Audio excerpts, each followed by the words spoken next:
Welcome to Happy Homes and Gardens. I'm your host. My name is Daphne Royce. I am a real estate broker, architecture, and interior designer.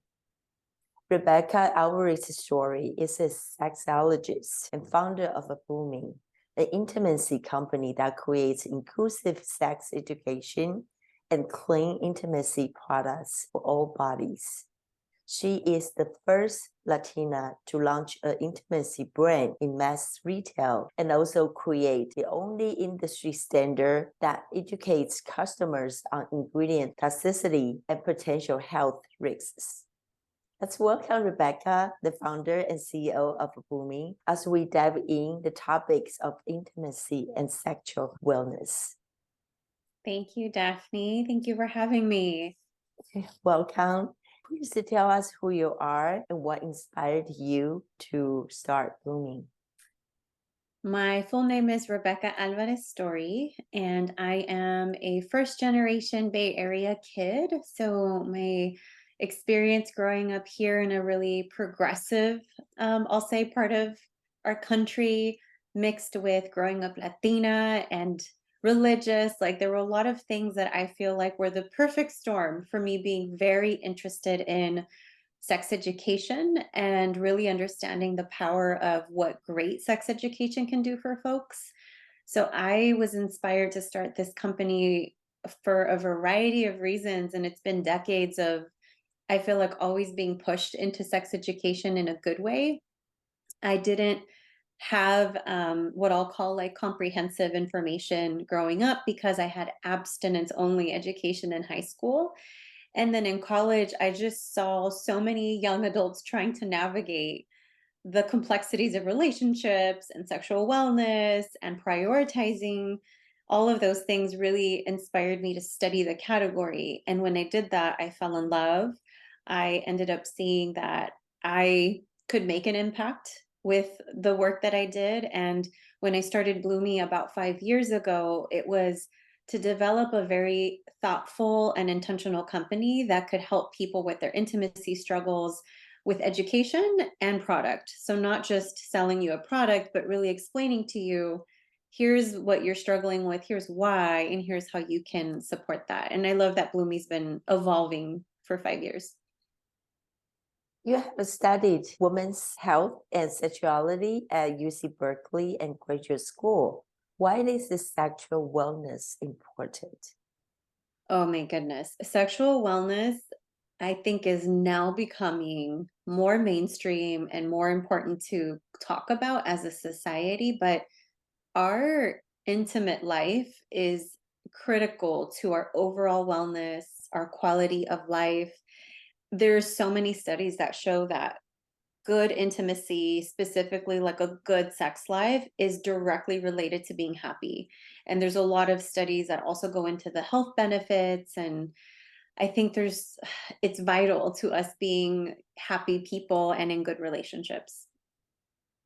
Did you come out with the business name Bloomi? How did I come up with Bloomi? So my husband is a marketing executive. He's done branding for really cool brands. And when we had this, when we had conversations about starting this company before we actually started it, I told him I wanted his support with that part. And so we actually went out on a date. We brought a notebook and we did a whole exercise to try to brainstorm. And from that exercise, we tested a few things, but it was really, it's a word that reminds folks of plants and blooming and growing, but it's also kind of cute and short and easy to remember. I love the double O's. Companies with double O's tend to do really well. And it reminds me of the body for some reason. So that was how that started. Thank you to my supportive partner. And that was a great story. Tell us more about what is a clean, intimate care? Clean, intimate care. Great question. So you know how in the field of beauty, there's now clean beauty, and that's becoming more mainstream where consumers are really educated. Like, I don't want parabens. I don't want phthalates. Like, people know what they should avoid. in intimacy, I feel like this is the next category that's getting a lot of attention from a health lens. And in this category, there's a lot of products, unfortunately, that have toxic ingredients in them. There's so many reasons why the like category has evolved in that way, but it's highly unregulated. Meaning the same thing that you put like in a nail polish or a lipstick can be what you put like on an intimate product. And those two should not be, it shouldn't be the case. So clean for us, we did a lot of research with top experts in the country. I'm really proud to be working with them. And what we did is we made a list of thousands of ingredients that should not be in our intimate products. And I'll give you an example of something that maybe folks don't realize is bad for intimacy or intimate skin. Glycerin. Glycerin can be plant-based, and it can be an ingredient that you find in like your body products, like your body lotions. But on intimate skin, glycerin can actually create yeast infections and irritations. So that's an example of when we say clean, we mean very thoughtfully designed for intimate skin. It's not just for women or men. We just talk about like the skin in general. But it's really like not having to worry about bad stuff being in your products. For us, even just like our devices, like our massagers, our toys, we make them with medical grade silicone, which is like the highest quality that you can make. And that's very rare in the space. Usually companies will do like a mixture of ingredients or materials, or they won't tell you what the material is made of because they're allowed to not tell you. But we're very transparent and we make sure people don't have to worry about that. That's really a great information. And I know Bloomi provides education and products both. Can you elaborate more on your education and products to the listeners? Yeah, if people are just curious about the category, like let's say you want to learn about desire or libido and how it's working in your body, you can learn so much from our guides and the information we have on our website. We want people to feel comfortable learning about intimacy. And then what we do is we take it a step further. And if you have an intimacy challenge, we'll give you recommendations. Most of the time, obviously, they're Bloomi recommendations, but sometimes we recommend other things as well. We try to be really thoughtful about that. All of our boxes as well, like if you look at our packaging, you can scan it and go directly to our sexology like portal. So you get a lot of information on how to use the products, but there's a lot of really rich content there. And it talks about like our clean standard too. So some of the most common, I'll say, intimacy concerns that we see, just to share what they are and bring that to light and a few tips with it, I think, for the listeners. The most common intimacy struggle right now with folks has to do with their desire. So having low libido. And we don't always have to be like in the mood for intimacy, right? Like that's not a realistic expectation. But if you want to be in the mood and you're not, and you feel like you want to do something to spark that interest, or you feel like, oh, I wish I wasn't so tired. I'm going to share like why libido is such a big problem and like what you can do naturally. In our country, in the United States, there's so much like hard work ethic that what ends up happening is people tend to be very tired and very stressed. And those two things do lower your libido. So what people can do, and this is like, it sounds so simple, but to help your libido right away, I encourage people to rest, like make sure you have a good sleep hygiene routine, and also reduce your stress levels in whatever way you can. Because when you do those two things, it will help you connect with yourself or your partner a little more easily. Sometimes I'll even tell people, if you have a date night with your partner scheduled for Sunday or Saturday, whenever you have this time, the day before should feel like a restful day for you, or the morning of, like, can you take a walk and a nap? Like whatever you need to do to rest will directly impact your sex hormones in a way that allows you to feel like you can get in the mood a little bit better. And then the other concern that I think is really common has to do with communication.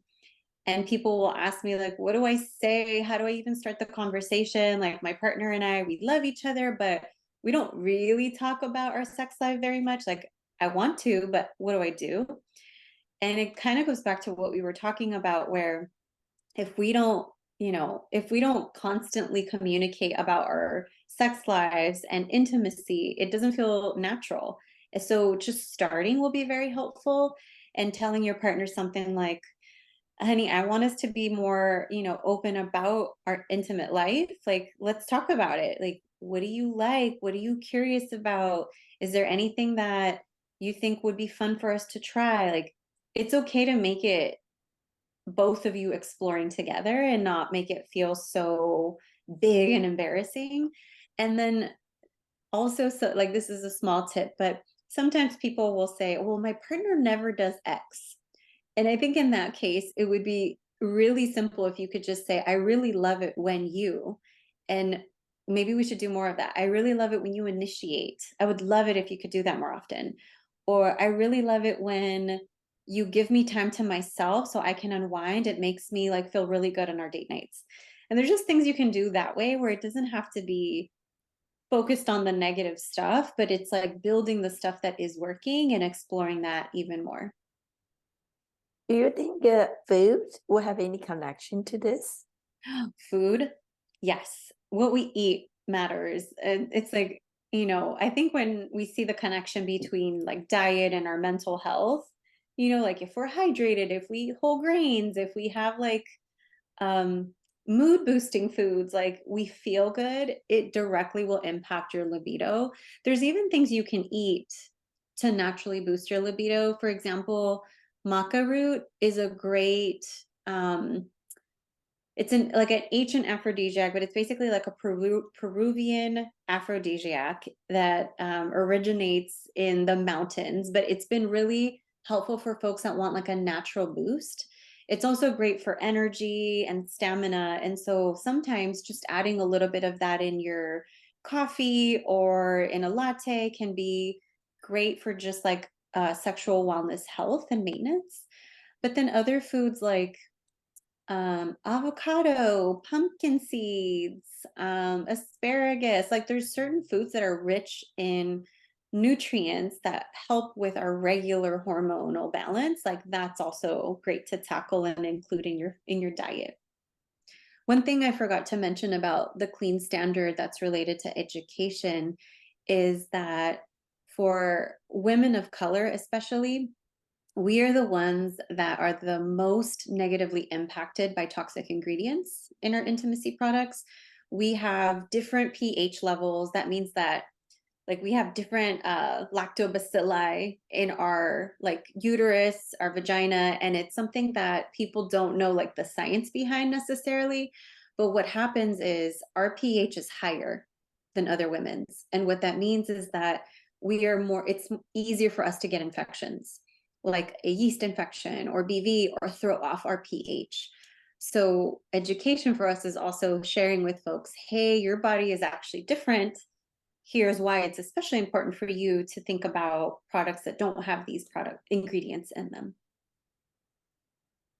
Thank you so much. I learned so much today. You're welcome. And you mentioned earlier about your packaging. You have changed the image of a typical product, and I love the design and color. They look approachable, just like go to the cosmetics counters. How did you come out with your design and also keep sustainability in mind?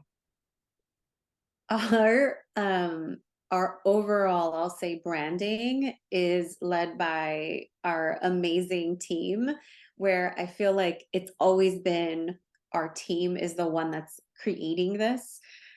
We have a great designer, but she'll tell you we just reiterate a lot. And before we launched, we thought we were ready, and then we did it again, and then we had more changes. So it's been a iteration process to make sure that the branding reflects what we're trying to achieve. And we studied a lot of brands to see what was working for them. But our brand is sold nationwide at Target. It's also sold on our website and other retailers. So our packaging needs to be powerful. It needs to, like pop on the shelf, but also be on brand for us. We want to have like a calm, inviting vibe for anybody that buys our products, not like a hot, flashy vibe, which there's nothing wrong. It's just a different approach. So I would just say it was definitely the team effort and like a lot of iterations of it.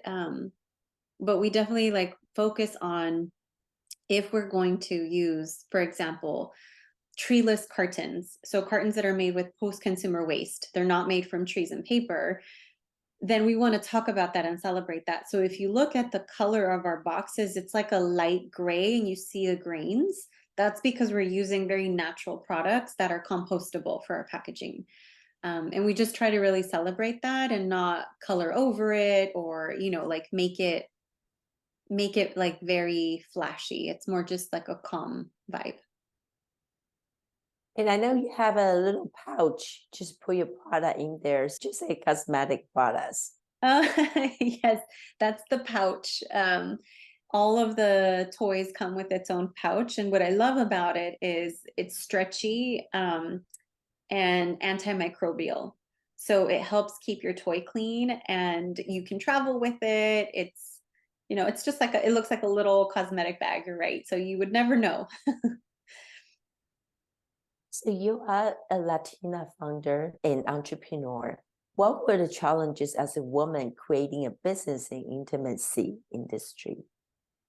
I have a lot of things that come to mind with that question, but I would say the main thing is being a founder just in general can be taxing and lonely. And a lot of times when I speak to friends who are also founders, it's amazing when we relate on a problem, like, oh, we are having that problem. Oh, wait, we're also experiencing that because we're often so ingrained in our own company and leading the team and the strategy and all of the pieces that come with it that we don't we don't know how it compares to other brands. Sometimes we have to really like be intentional about coming up for air. And I would just say the stress, I've seen it take a toll on people, and I think I've been very protective of my mental health throughout this process because I want to stay as healthy and balanced and strong as possible. I think the stress levels in building a company can be overwhelming for a lot of people. And then being Latina, what usually happens for me is there's no, or there are few role models that I can say, oh, there's a Latina who's leading a company doing this thing. Like I probably know the majority of the Latina founders that are like one stage like ahead of me, and we are friends. Like I appreciate that they answer questions and they mentor me when I have a concern, and then I try to do the same for other entrepreneurs of color they have quick questions, they want me to look at their decks. So it is a collaborative ecosystem, but it's a really tiny ecosystem. That's the one thing I would love to see change. You did very well and you survived in the last 5 years. And Thank I you. wish you continued success. Yeah, I'm excited and really proud of what the team has been able to accomplish, but I also there's the hard days, there's great days, there's a roller coaster of things that happen. It's not an easy place to be, right? Doing the startups. Yes, I agree. Let's talk about sexuality. It's one of the topic most often avoided between parents and the teens.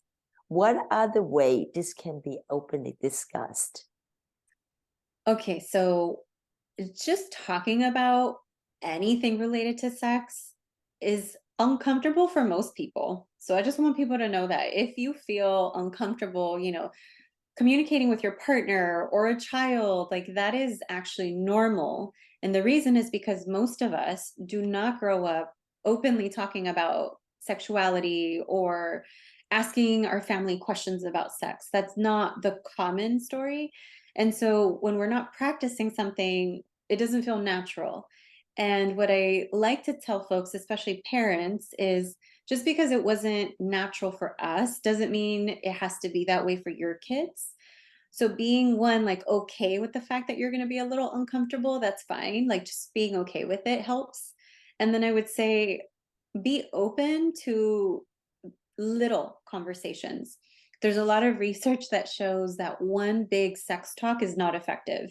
So you don't want to sit them down and make it this big awkward sex talk moment. What you can do though is you can have small conversations that are ongoing all the time.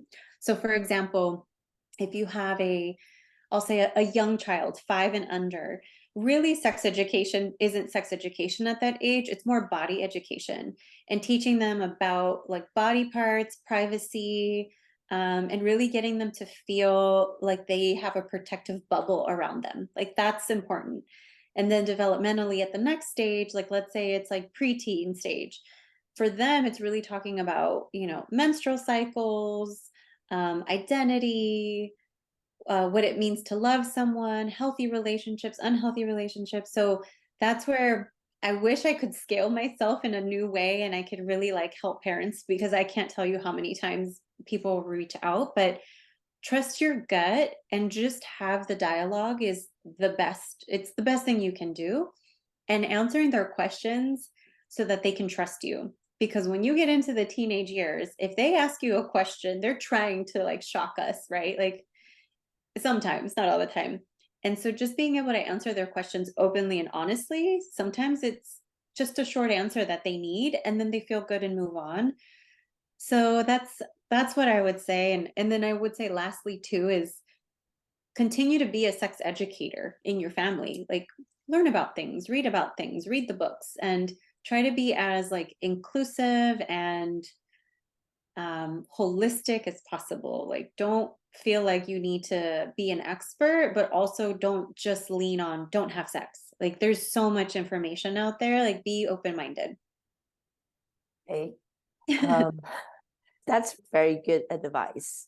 I know it's a very uncomfortable topic for most. Thank you. Who is the Bloomi target customer? When we get this question, there's a traditional answer, oh, it's customers 35 to 45, women. Like there's the typical like who's the main customer. But what we found is that we're transcending ages, ethnic backgrounds. Like we have a variety of people that are interested in us. It's usually folks that are in relationships and are curious.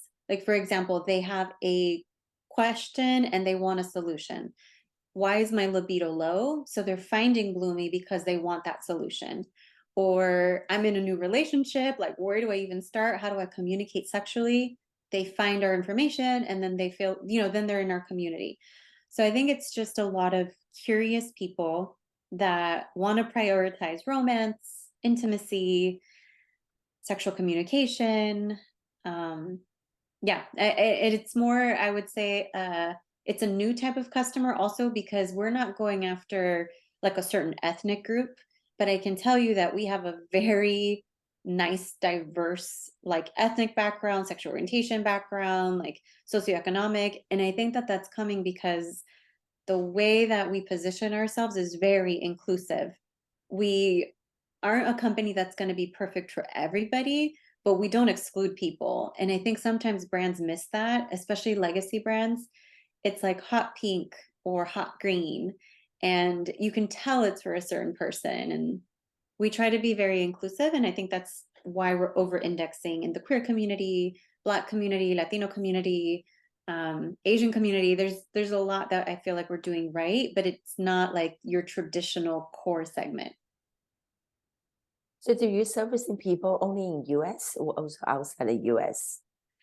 We're mainly focused on the US. We do sell in Canada. We're exploring other options right now, but US is the main market we want to tackle. And please tell our listeners, how can they contact you and purchase your products? Yes, if anybody wants to learn more about intimacy or shop our products, you can go to our website. It's thebloomi, BLOOMI.com. You can also follow us on social or sign up for our email to get content and updates. And then if people want to follow like my motherhood journey as an entrepreneur and balancing it all, it's my website and my social is the same. It's RebeccaAlvarezStory.com, and the same for my social handles. Thank you, Rebecca. Would you please tell audience what kind of products they can be expecting to see on your site?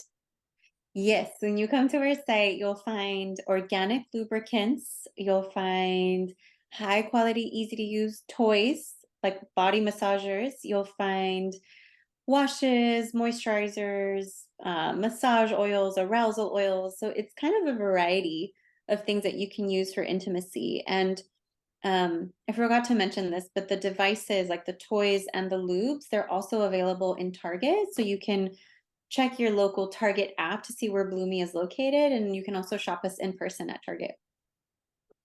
Are they only in California or in 50 states? In 50 states, we're nationwide at Target. So Wow. you can check it. Sometimes people will say, oh my gosh, they're at all of my local stores. And sometimes people will say, oh, you're in one store like 20 minutes away, but there's something decently close by for everyone.